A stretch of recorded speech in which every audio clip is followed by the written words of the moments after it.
So if you don't do those things, there would be a consequence that you don't want to pay. So when you get in your mind and in your heart, why are you going to do the things that you say you have to do? Why would you do them? Why would you take that midterm? Because I'm applying to grad school this semester, so it's kind of like, that's one of the things that I don't want to retake it either. I don't want to pay for the course, and the exams are weighted, so. So you want to pass the first time and you want to get a good grade. Yeah. What about you? Why would you drive home an hour when you don't want to? To chill. Why not I'm chill tired. right here? No, you can't do certain things in the school. So you want to get to your Home. safe space Yeah. where you can just be. Yep. Awesome. How about you? Why would you write that paper? Someone getting good grade in the class. Okay, so the rest of you, I'm not going to ask every single person, but you have an understanding of why you're doing it. So if you get in touch with your reason why, you never have to do another thing again. Tell yourself, I want to take that midterm. I want to drive that hour to get to my safe space. I want to write that paper. And when you tell yourself you have to, you feel the weight. It feels like that weight. But if you tell yourself, man, I get to do this so that I can blank, it takes that weight away. It opens you up and you can feel so much better about what you're doing because there's a reason you're doing it. The only thing that I know that we have to do is one day, eventually, a long time from now, we're all gonna have to die. I don't know anybody that gets through this world alive. That's a have to. The rest of it we do because we want to. We lie to ourselves when we say we have to. Not true. There's nothing you have to do. You don't have to take that statistics test. You don't have to. Don't do it. And you would say, but and you have a reason why you want to. And if you can't find a reason, then stop it. Why would you do something that you have no good reason for doing? Just stop. But if you have a reason, don't lie to yourself anymore. Tell yourself, I want to. And you will never have to do another thing again. Respond proactively instead of reacting to the actions of others. So this comes from Viktor Frankl. And if you're in psych, I would highly recommend Man's Search for Meaning. Viktor Frankl developed something called logotherapy, which I've never studied and I really don't understand, but his book about being a psychiatrist who was imprisoned in a Nazi prisoner of war camp, who lost everything, his children, his wife, his parents, everything, wrote a great book called Man's Search for Meaning. It isn't a long book, and I think you'll thank me later. But he has a quote, and it says, between the stimulus and the response is a space. And in that space, you get to choose your response, and therein lies your power and your freedom. Sometimes we think if A happens, I have to do B. Not true. You can expand that space and take the time to really process and think, what is the best thing to do in this situation? How many times do we have a knee-jerk, nasty response to someone who said something to us that we didn't like? We go back like, and we damage the relationship. But if you take a moment and you say, I wonder what they want that they're trying to get by talking to me like that, then maybe you could respond with curiosity instead of anger. You don't have to do the first knee-jerk response that you think of. You can expand that space and really give a response that's going to be helpful. Encourage yourself. Be your own cheerleader. And then choose a choice that will help you get what you want. And then accept responsibility for the choice you make. This is part of mental freedom. Sometimes we don't take responsibility for the things we do because we fear some kind of punishment or people aren't going to like us. But if you did it, you need to take responsibility for it. And make sure that you're choosing the choice that's best for you. And the only way you can do that is when you know yourself and you're aware of your choices and pick the one that's going to get you the most of what you want. And if you make a mistake, you learn something. So is it really a mistake? When you can learn something from your mistakes, I say that's a win. and I'm big on trusting divine order. I have this mantra that I say to myself: nothing happens to me, everything happens for me. How do you say that in your language? What? Nothing happens to me, everything happens for me. Hiçbir şey bana olmuyor, her şey benim için oluyor. Thank you.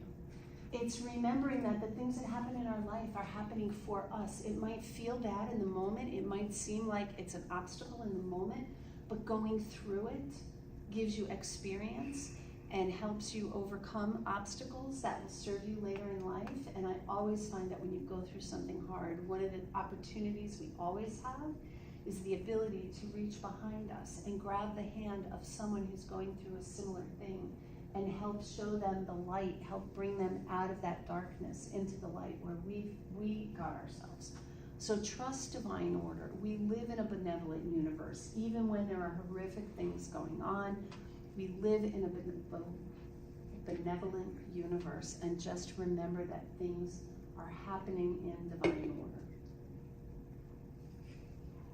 I know he's a little controversial, but I love this video, so I want to play this for you. It's about what we're responsible for and being a victim.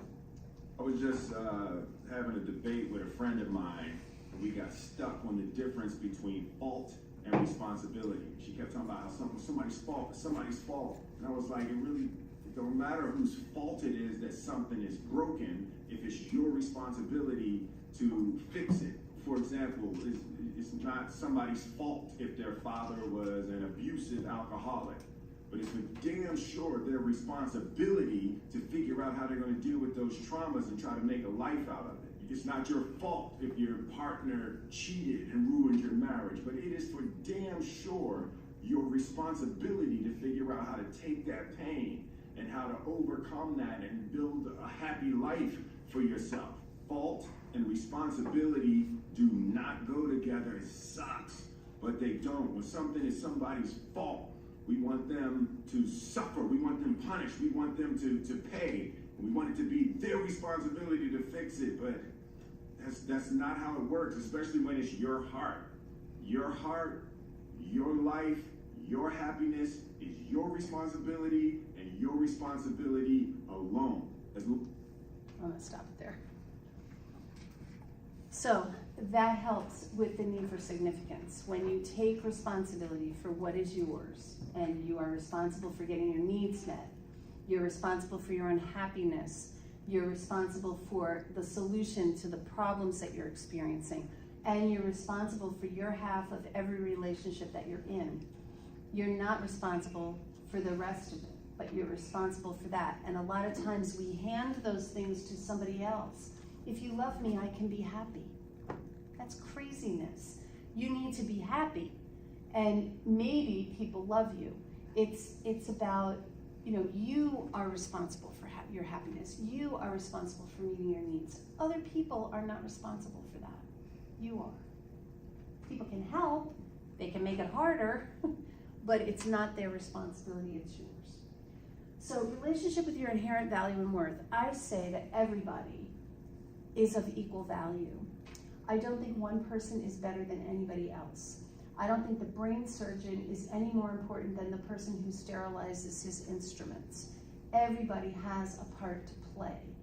But we do have some gifts, right? So I start with, I am no better than anyone else. I'm not. And I am imperfectly perfect. Imperfectly perfect. I am not perfect. I am imperfectly perfect. You might want to say I am perfectly imperfect. Either way, it works both ways. I am unique and unlike anybody else. I have a friend, because my favorite color is purple, you might have guessed that. I have a friend who bought me a Christmas tree ornament of a purple snowflake because she says, I'm unique like a snowflake, but I think everybody is unique like a snowflake. We are all different. There's nobody else in the world that's like you. And I am enough, and I am worthy. And I think those are statements that we need to repeat to ourselves several times a day if we do not have that good relationship with ourselves. And then relationship with our passion. While I am not better than anybody else in this room, other than Dr. Roby, I would say that I am very good and passionate at choice theory, just like she is. So we may be the same in that area. And God help us, we better be better than the rest of the people in this room on choice theory, because we've been doing it and studying it for over 30 years. So I'll take that. I am good at choice theory. There's other things I'm good at, but that's probably the thing I would say is the thing that I'm most good at. And you all have things that you're good at too. We have unique gifts, talents, and abilities that were given to us that we are supposed to develop and nurture and use for the good of humankind. We don't do it just for ourselves. I think about Celine Dion, and I think she has an amazing voice, but what if all she ever did was sing in the shower? That's not using your gifts for the good of humankind. You need to share what you're good at. And you may not even know what you're good at, because a lot of times when we have gifts, we take them for granted because we've always had it and it comes easy to us. So other people see you as talented in that area, but you just think, oh, everybody can do this. So you might want to start thinking about, what do people come to you for? What do people recognize that you do better than the average person? What do you think it might be? And when you discover it, spend some time nurturing it. You might find, oh, this is something, like I used to, I'm very rusty, but I used to play piano.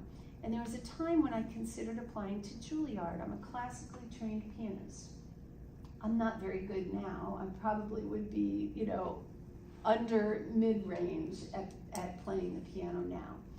But there was a time when I was pretty good at it, but I learned piano and I recognized, this isn't what I want to do with my life. This is a hobby, this is something I enjoy, but what I really want to do is what I'm doing now. I want to have influence with people. I want to help people have really good mental health and good relationships with themselves. So that's my passion.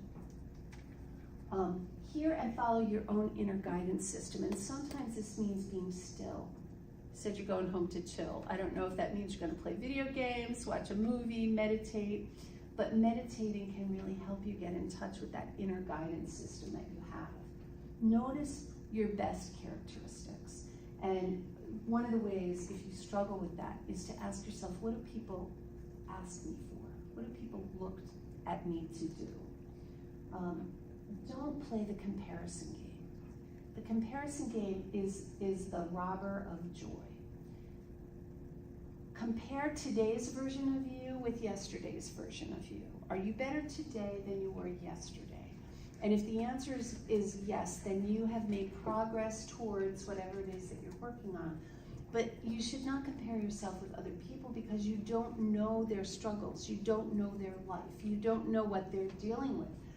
If you're trying to be the best blank and you have to beat this person to be the best, well then that's okay. You get to be the best, but there's always going to be somebody coming to unseat you, right? Even Muhammad Ali was not the best forever and ever and ever. Somebody beat him.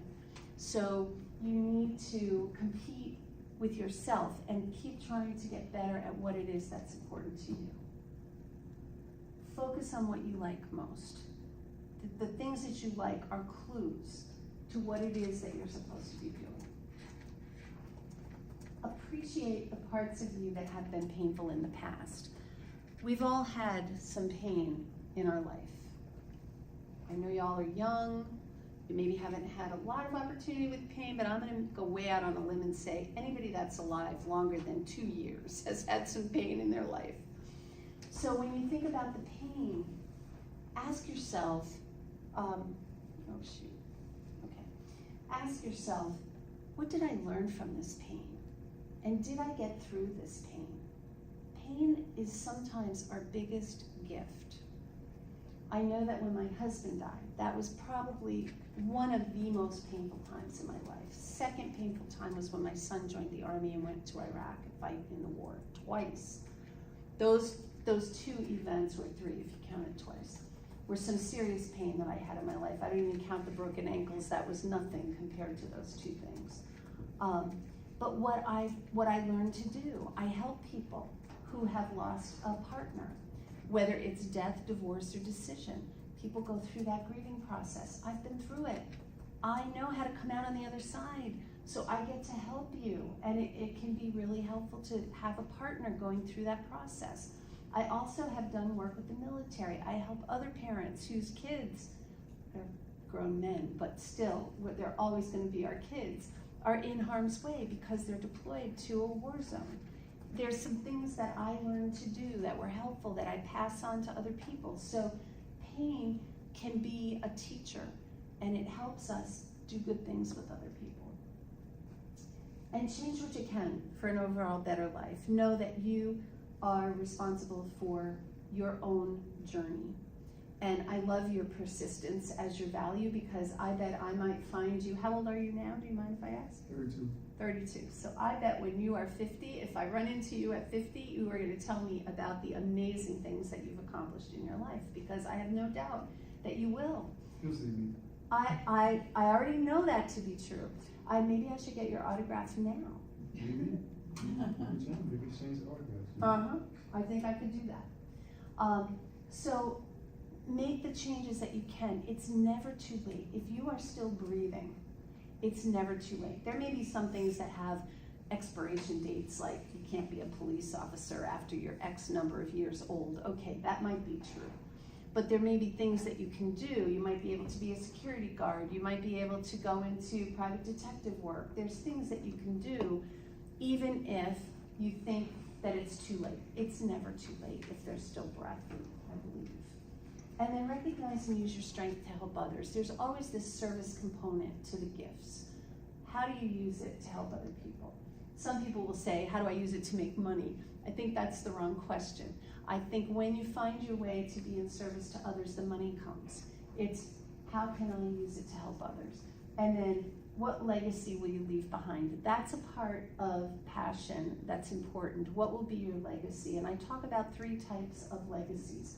There's relational legacies. These are the people that you touch in your life.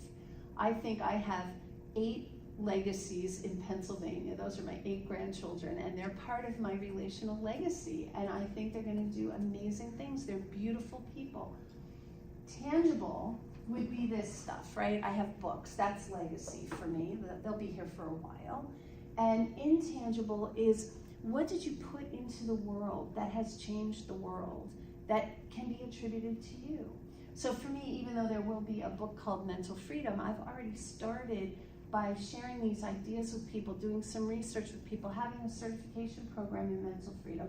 That's an intangible thing that is part of my legacy. And that is people who have known me, they've known I've done a lot of things over the course of my life, but mental freedom is the thing I really want to leave behind. That's the legacy that I want to be remembered for. So freedom, let's talk about freedom. I'm going to go through some of these pretty fast. Freedom with your environment. You're going home to your safe space so you can chill. Do you live alone? Yeah. When you live alone, you're responsible for that whole environment, right? Which is awesome because you can do whatever you want and it can be exactly the way you like it. When I was writing this book, I recognized that I was living in a space that was mine, all mine. I bought it, I lived there, it's a condo. But I bought it from a friend of mine who lived there before me. So some of his stuff was still there. Like I was using his dresser and his couch and just some stuff that he left behind. And it wasn't me. And I had a girlfriend come and stay with me and she says, Kim, where are you in this place? I don't even feel you here. I'm like, I'm right here. I didn't even know what she was talking about. But after I recognized I was using this space not as a home, not as my sacred place, I was using it as a place where I worked. I had an office. I have 2 bedrooms, but one of them is an office. I used my kitchen table as my stacking place where all my work went. I used my couch. I have a sectional couch and I had stacks on my couch of things I was working on. I often brought my computer laptop to my bedroom where I worked. It's like I worked in every room in the house. And I recognized that I didn't have a space that was my sacred space. So I went about creating everything in my home is now my sacred space because I do live alone. I can make it my own. If you don't live alone, then how can you make your room your sacred space if you have a room to yourself? If you don't, is there a part of your house, a corner of a room, a place that can be your special sacred place where you can just be? You don't have to be anything to anyone, you can just be. Just breathe, that's it. In, out, breathe. Where can you do that? And if there is no place like that in your home, then where can you make a place like that outside of your home? You might be able to find a place outside of your home. I have a friend who always goes to the Arboretum. That's like her sacred space. It's shared with other people, but she finds her communion with God in that place. So ask yourself the questions, what do you want to have freedom from? And what do you want to be free to have, do, or be? That's kind of the freedom questions that I like for you to think about, and create a nurturing environment for yourself. So that's freedom with your environment. Then there's freedom from self-created misery. And I think that's what I developed mental freedom for, because most of our misery is self-created. Most of the things we feel emotional pain about is because of what we tell ourselves, the thoughts in our head, the things that we have made be true in our perception that probably are not true. So view our parents as humans, not as gods. I remember thinking my father was a god until he fell off his pedestal, and I had to recognize, oh, he's not all that. He's a man who has wonderful qualities and has some not so great qualities, just like everybody. But because they're our parents, we want them to be perfect. And as long as we view them as perfect, there's only one place for them to go, and that's down. So we don't want to do that. But forgive them for maybe some of the things that they weren't perfect at. Forgive the people who you think have wronged you. And I'm going to get to it. I have on this slide, I think, unconditional trust challenge. So let me go get there first. Understand that our emotions are not things that just happen to us. Our emotions are things that we use as a tool to get something that we want. If I'm in relationship with you, let's say, Bora, you and I are friends, and you're doing something I don't like, so maybe I'm going to be sad.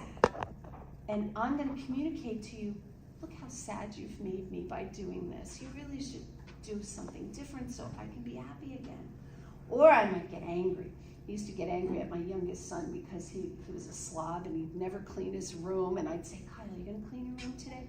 Yeah, Ma, yeah, as soon as I get done with this. And then I'd say, how about now, Kyle? You're done with that. Oh, no, I'll get to it later. Then it would be after lunch. And then after lunch, he'd be gone because he went outside somewhere. I don't know where he is. And then by dinner time, I'm like this. When are you going to clean your room? And I tried all my nice mom, patient, loving behavior, and it didn't work. So I bring out the anger, thinking that that might help. He still didn't clean his room. Kyle cleaned his room about once every 6 months, every time he got a new girlfriend, and she was coming over to the house for the first time. That's when he would clean his room. After that, all bets were off until he got a new girlfriend. So I finally got wise to the fact that my son does what he wants to do when it makes sense for him, not when it makes sense for me. So understanding that we're using our emotions to get something we want helps us check ourselves when we're having some emotions, when we want to say to ourselves, is this really how I want to get this thing that I want? Or is there a more effective way to do it? And then freedom from the past. We all have a past, and in that past was some pain. I can guarantee almost 100% that the people in this room have experienced some of that. You need to honor that past. It is part of what made you who you are today. So I would never say, don't worry about your past, forget about it, get over it. Honor it. You lived through it. You have the battle scars to prove it. But let it go. Don't let it define you. It is not your definition. It is just something that happened to you to build your character. Recognize it, honor it, and then find the glow. And the glow is this acronym that I've created to look at the painful things in our lives. So you can ask yourself this question: what are the gifts I got from that situation, from that pain? What are the lessons I learned from that pain? What are the opportunities I have because I went through that pain? And what is the wisdom that I've gleaned? And for me, wisdom and lessons are different. I don't believe that knowledge is power. I believe that the application of knowledge is power. So that's the wisdom. The wisdom is, how did I use those lessons? How did this situation change me for the better? That's wisdom to me. And then freedom from anxiety about the future. The things that we worry about, most of them never happen. And so we've actually convinced ourselves that worrying is an effective behavior, because if I keep worrying, these things don't happen, so let's just keep worrying. It doesn't help you. You might have a worry, and if there's something you can do to put a plan into place to accommodate that worry so that the thing you're worried about doesn't happen, then that's a good use of worry.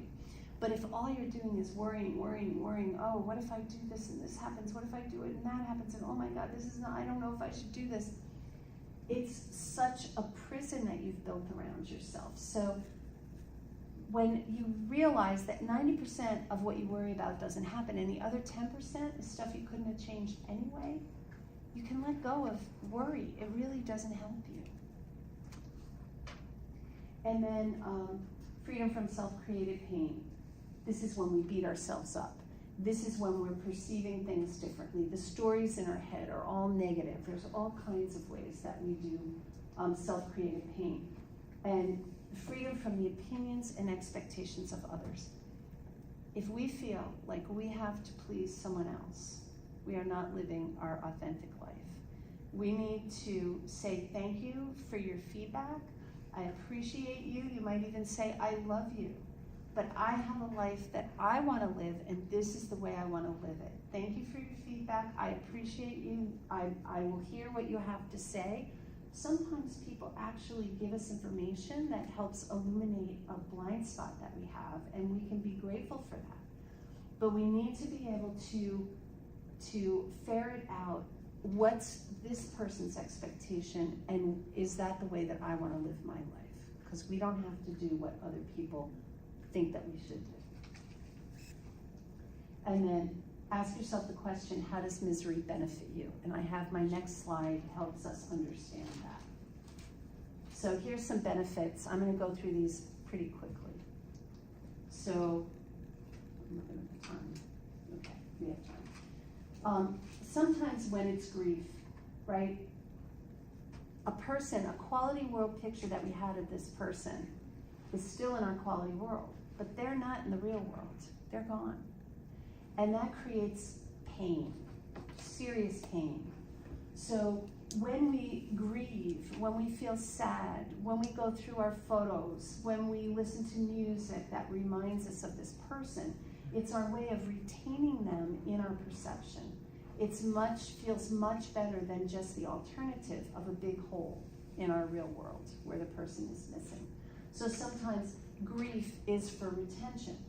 Sometimes sadness, anger, anxiety gets us attention that we desperately want. People see it and they say, oh, are you okay? How can I help you?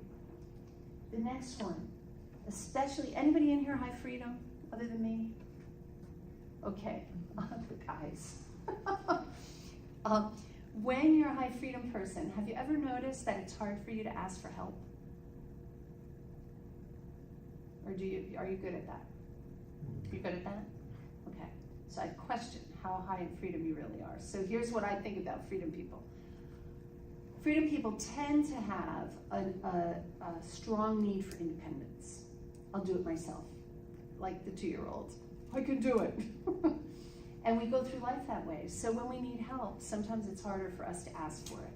So being sad or being frustrated can sometimes get us the help we need without us having to ask for it. So that's one way we might use our emotions to get something that we want.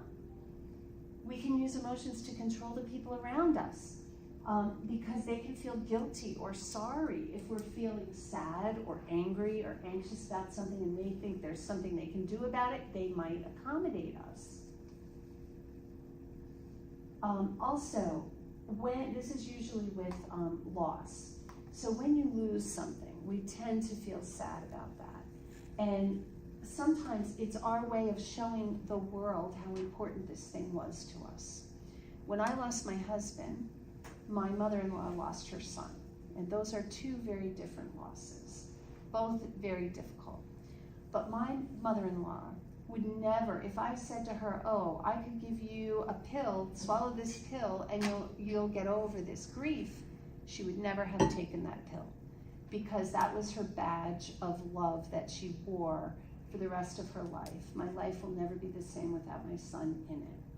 And so that's how she showed the world how important he was to her. She was not going to let that go.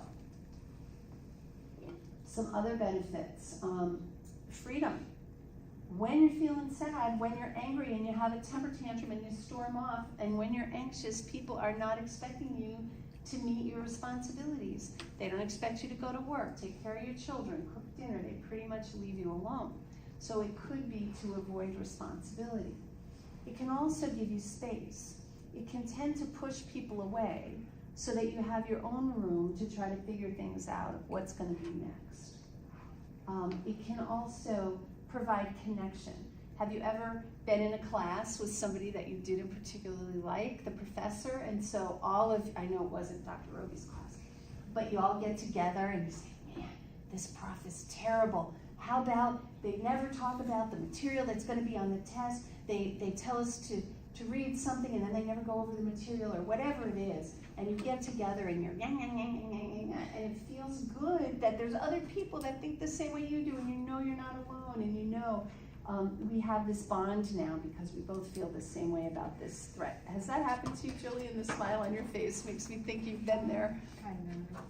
I'm not a huge gossiper, but like, yeah. You I've know been what in I'm environments where Yeah, it's self-preservation sometimes, right? it's like the reassurance. Yes, yes, I yes. just, And then safety. This is a little hard to understand, but if you're having suicidal or homicidal thoughts and you're depressing, depression takes away our energy and our clarity of thought to actually follow through on those thoughts. So sometimes depression can be the very thing that keeps us from acting out in those violent ways. It's another reason why SSRIs, those of you in psych, selective serotonin reuptake inhibitors, otherwise known as antidepressants, often carry a warning on the label that says, warning, this medicine may cause suicidal ideation or attempts. And a lot of times, from my perspective, that's because the depression is keeping them safe, and you're taking away the depression, and now that safety valve isn't there, and there may be less inhibition to actually follow through. So depression can keep us safe in those situations. And then the last thing I talk about is how it can just become a habit. Misery can become a habit because we've used it and it's worked. And so we continue to use it even after it stops working because we don't have anything to replace it with. So it's also like if you've taken any classes in behavior modification, you know that intermittent reinforcement is the thing that creates the biggest change. So if it works sometimes and stops working and then maybe works again, it will help you dig into it more. So you may just hold on to it when it doesn't serve you anymore. So mental freedom talks a lot more about that if that's anything you're interested in. And then the freedom to be yourself. How many here feel like they have that? Do you have the freedom to be yourself? I have purple hair, so you pretty much can tell I feel the freedom to be myself. But when I was your age, I didn't have that. I didn't have that. I felt like I had to please people. I had to fit into this little box that people wanted to put me in. I had to be nice. I had to be, I had to share. I had to, do all the things that people said were the right thing to do because I wanted people to like me. I'm a connection person. So I didn't have that freedom to be myself. But the first step is to spend time to really get to know yourself. Really know yourself. What is it that you want? Not what is it that other people tell you you should want? What is it that other people say you are? Who are you, really? And then forgive yourself. Do you have regrets? Anybody in here think of a regret that you might have? Okay. I see some heads nodding. So you don't have to tell me what it is. Just hold that in your mind for a minute, okay? Have this regret. I want you to transport yourself back into the moment of that behavior, whatever you did that you regret, not as who you are now, but as who you were then. Remember who you were in that moment when you did that thing, whatever it was, the thing you're regretting, and answer this question for me. I already know the answer, but I need you to know the answer. In that moment that you did the thing you regret, were you doing the best you knew to do to get something that you wanted in that moment? The best you knew to get something you wanted in that moment. I know the answer is yes, because that's what we all do.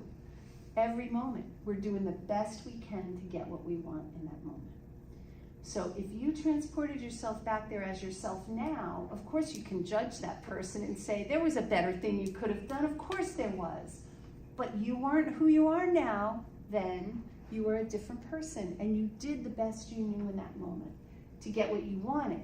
You might not have done the best that your mom told you to do, or your dad told you to do, or a teacher told you to do, or someone else, but they didn't know what you wanted, and you had to do this thing to get what you wanted, and that's what you did. So it just helps to forgive yourself for that, because you did the best you could. Could have done better, you would have done better. Now you might tell yourself, I shouldn't have wanted that thing.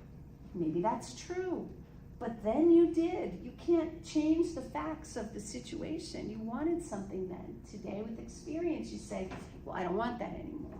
Good, you've learned. You might say, well, I have better behavior to get it now. That's right, because you've matured and you've learned some things, but you didn't have better behavior then, or you would have used it. So give yourself some slack and forgive yourself for that. You've already learned and grown. The likelihood of you repeating that is almost zero. So forgive yourself. Codependence I talk about when we use that word in psychology a lot, and I don't agree with the way that it's used. I think codependence happens when you are giving to another person and you're not happy about it. It's different than giving more in a relationship than someone gives to you because you're a connection person and giving is easy for you and that's what you want to do. It's when you have a regret. It's not the real word that I'm looking for, but when you're giving and you really don't want to give, but you're doing it anyway. That's codependence to me. Don't do that. Stop it. And then tune into your own voice and follow its advice. You know what's best for you. You do.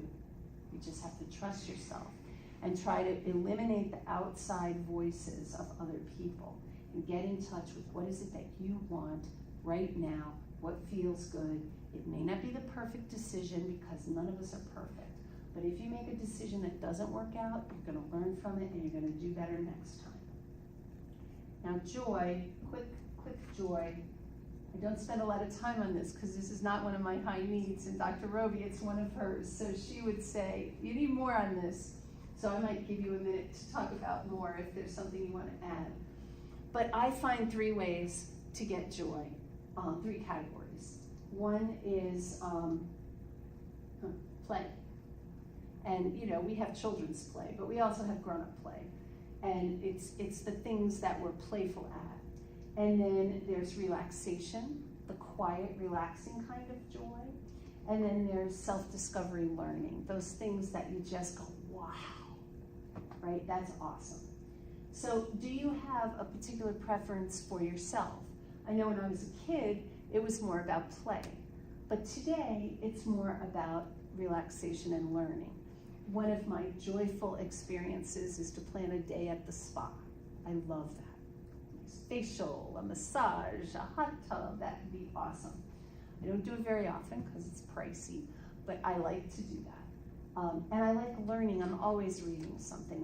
I'm often doing something to enhance what I know, especially in the areas that I am passionate about.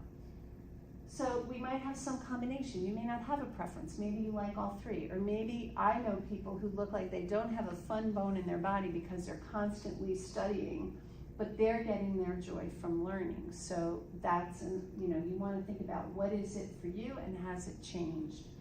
And then I just ask these same questions of every category.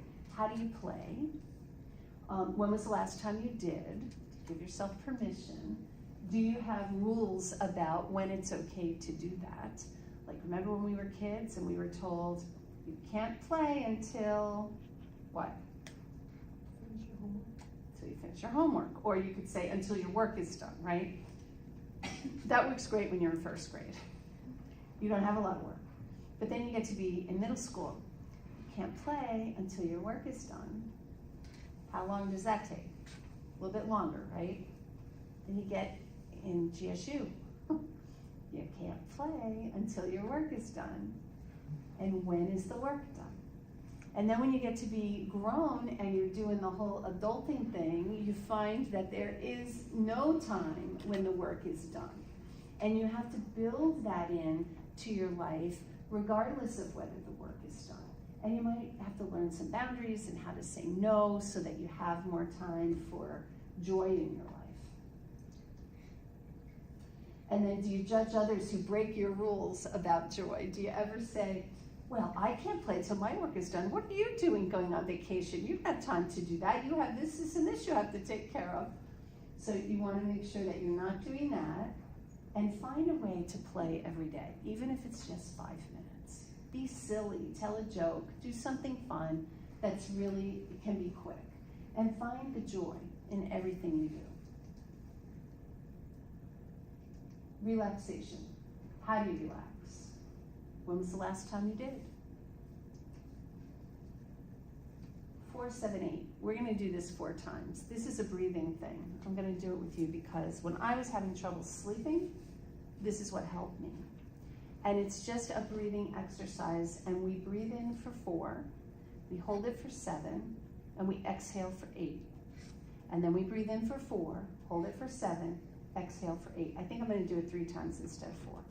But I can almost guarantee that if you struggle with things on your mind at night when you go to bed and you're lying awake and you want to be sleeping, if you get your mind quiet and you count your breath, 4 in, 7 hold, 8 out, it will help you fall asleep. I found that I would be holding my breath and I would fall asleep and I'd wake up because I needed to inhale. It was really kind of funny. So I'll call it out, I'll count it for you, but if you feel comfortable enough, close your eyes and I'll count it out. So we're getting ready to take an inhale. On my count, in, 2, 3, 4, hold, 2, 3, 4, 5, 6, 7, X, 2, 3, 4, 5, 6, 7, 8. In, 2, 3, 4. Hold, 2, 3, 4, 5, 6, 7. X, 2, 3, 4, 5, 6, 7, 8. In, 2, 3, 4. Hold, 2, 3, 4, 5, 6, 7. X, 2, 3, 4, 5, 6, 7, 8. Feel it? Everybody's awake, so that's good, but do you feel more relaxed? That's awesome. I love that, especially laying down when you're trying to sleep. It helps. Okay. Are there rules about when it's okay? Do you judge others who break those rules? And are you getting enough rest and relaxation? Most people going to university would never answer that question yes.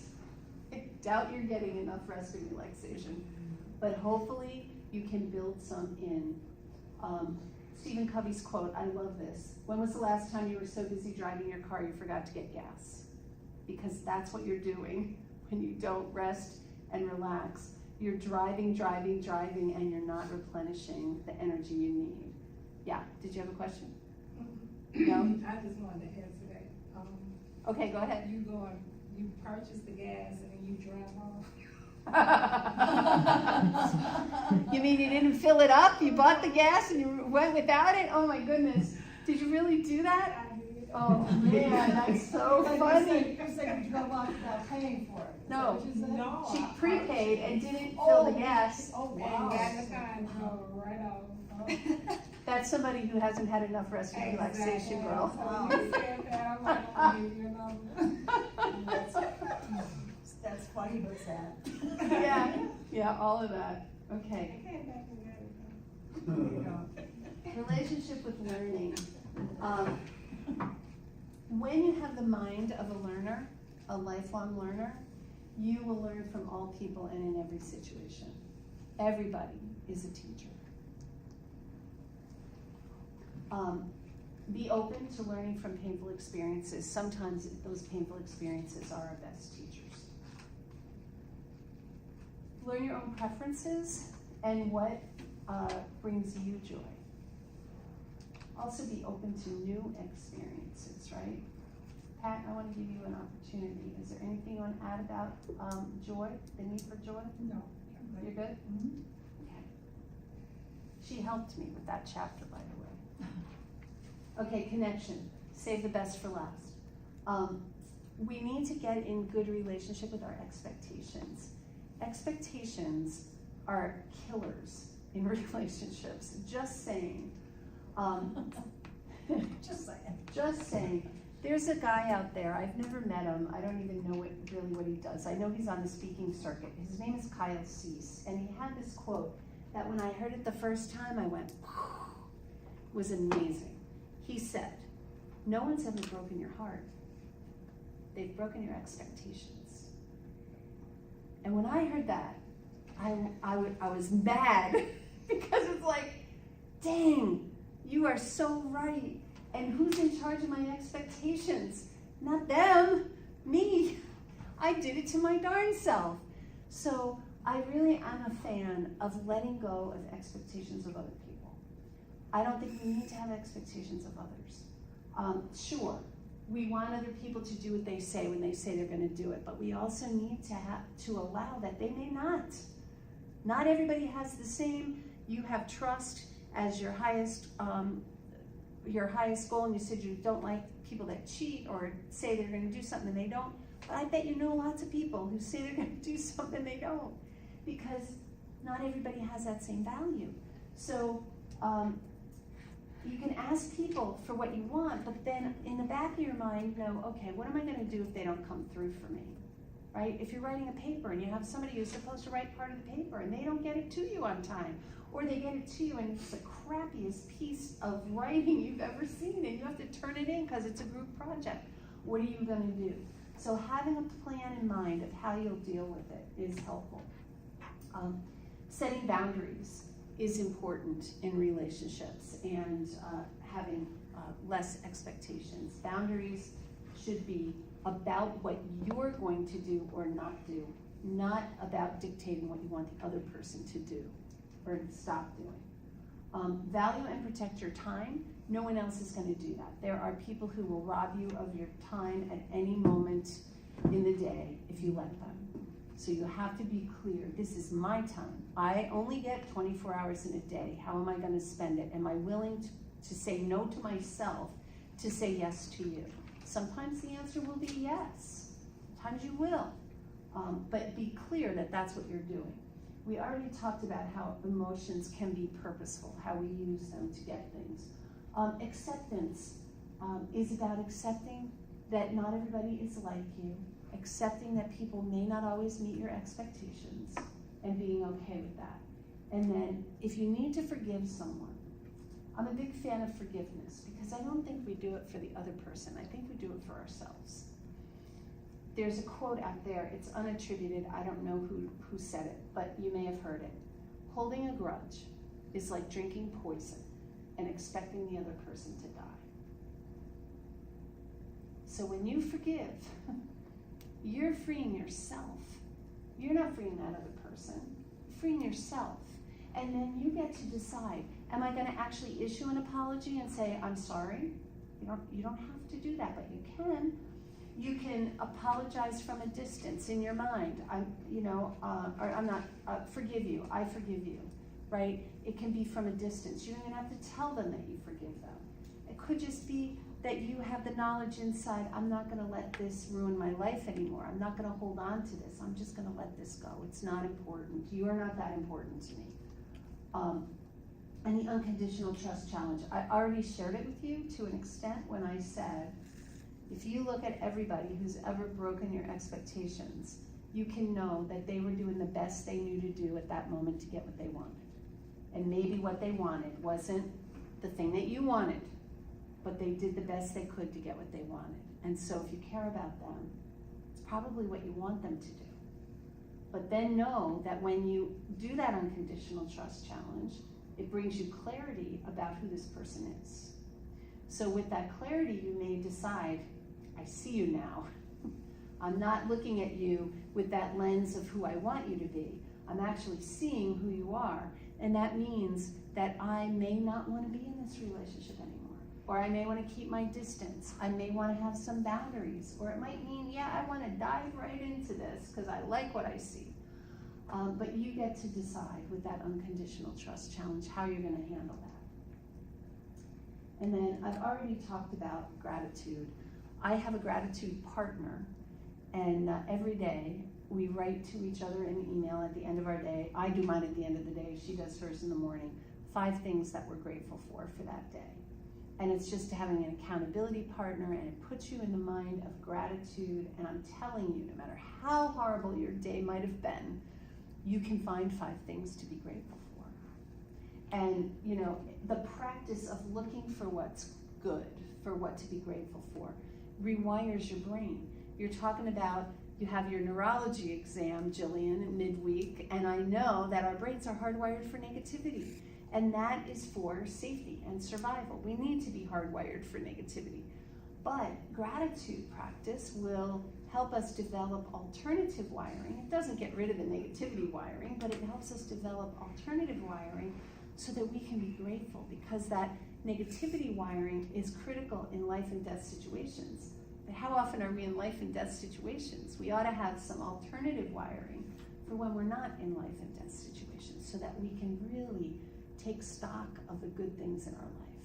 There are many. Okay. This is what I call the relationshiping staircase, and I'm going to blow through this pretty quickly, but a lot of times people start at the conflict place, right? There's something that they don't like about this other person. They're fighting about it. It's a problem. If they come to me for help, I'll try to get them to take one step, because we don't do giant steps, just one step up to the next step, which is not a place I ever want to leave anybody, because it isn't a good place to be, but it's better than conflict, and that is tolerate. So you're in conflict now. Can you take one step to where you're tolerated so that you're not fighting about it anymore, okay? It doesn't go away. You're still frustrated, but at least you're not damaging the relationship by fighting. You're keeping it inside, which is not healthy, and I don't want you to stay there. But people can't always just go from conflict to the next step, which is acceptance. So if you can get to tolerate, then I can help you go from tolerate to acceptance, and from acceptance to appreciation. And the appreciation sounds like this. We had a conflict. You want this, I want this. Let's say we're in a relationship. I want to save and you want to spend. That's a conflict. That's a problem. So we get to a place where we can tolerate. Now we go to this place of acceptance. Okay, I can accept that you want to save. You think about I'm the saver. I want to save. You're the spender. You have a high freedom need. You want to do what you want when you want it. You don't give a lot of thought to tomorrow, because God knows the way the world is. There may not be a tomorrow. You don't really want to think about saving for the future, but I do want to think about saving for the future. So if we get to the appreciate step, we're looking at what could be good about having a freedom person in a saver's life. Well, the good news is that you might help me be a little more spontaneous. You might help me be able to take that stick out of my butt and be able to enjoy life a little bit more. What would be good for the spender to have a saver in their life is that I really appreciate that you think about what could happen in the future, and that if we do live to be older, we'll have what we need because you've thought ahead and you've made these plans. So you get to the place of appreciation, and in that case, I would probably help them have separate bank accounts so that they could keep money for the household, then the saving money, and then the spending money. And they could both get to a place of appreciation. But you have to move from conflict, and you have to take those steps. And actually, this is an older slide, and I didn't have time to change it last night, but I have a step between tolerate and accept, which I call understanding.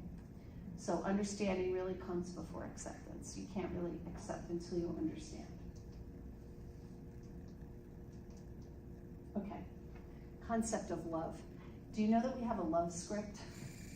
What love means to you? And when you get into a loving relationship with another person, they have a love script too. And it's probably not the same as yours, because love scripts can be very different.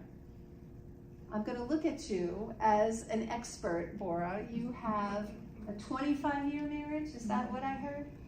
Okay, so when you got married, did you have the same love script? No, love scripts are things like, what do wives do in a marriage? What do husbands do in a marriage? And we all come into that with our ideas of what that's supposed to be. And they're different from what a boyfriend or a girlfriend does when you're living together. It's why there's no big correlation between living together and longevity in a marriage. Do you know that if you live together first, a lot of times you're more likely to get divorced than if you don't live together first? And I would think it would make more sense to live together first. But no, and I think it's because of those love scripts.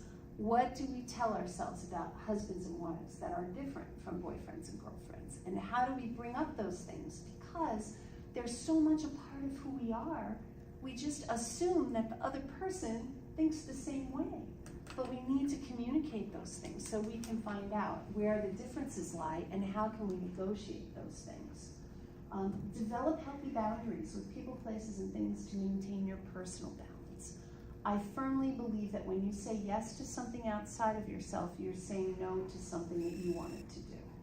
So you need to recognize, is this a priority? Do I really want to prioritize this over what I was planning to do? And if you do, then by all means do it. But if you don't, draw that boundary and say, I can't do it today, but I could do it on Tuesday. Or it might be, I can't do it today, but I'll do it the second Tuesday of next week, which means I'm not doing it. I'm gonna use that.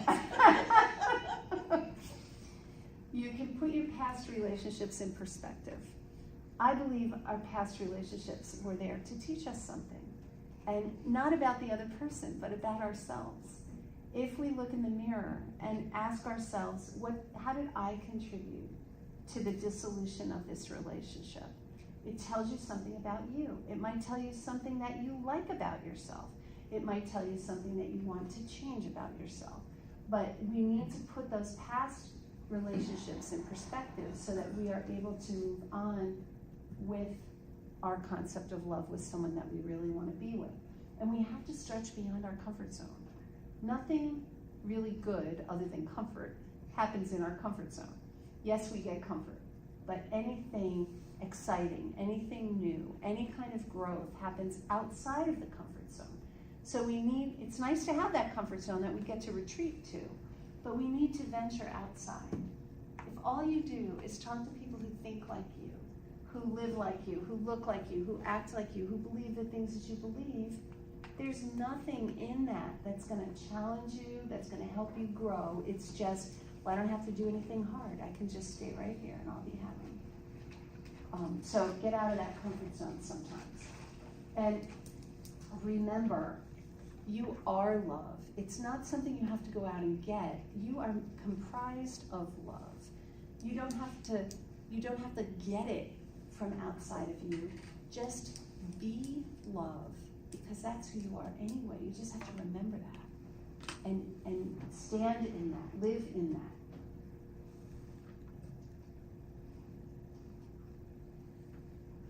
So this is, I'm coming up on the end. I laugh at this slide and the next slide. So these are the things I want you to do.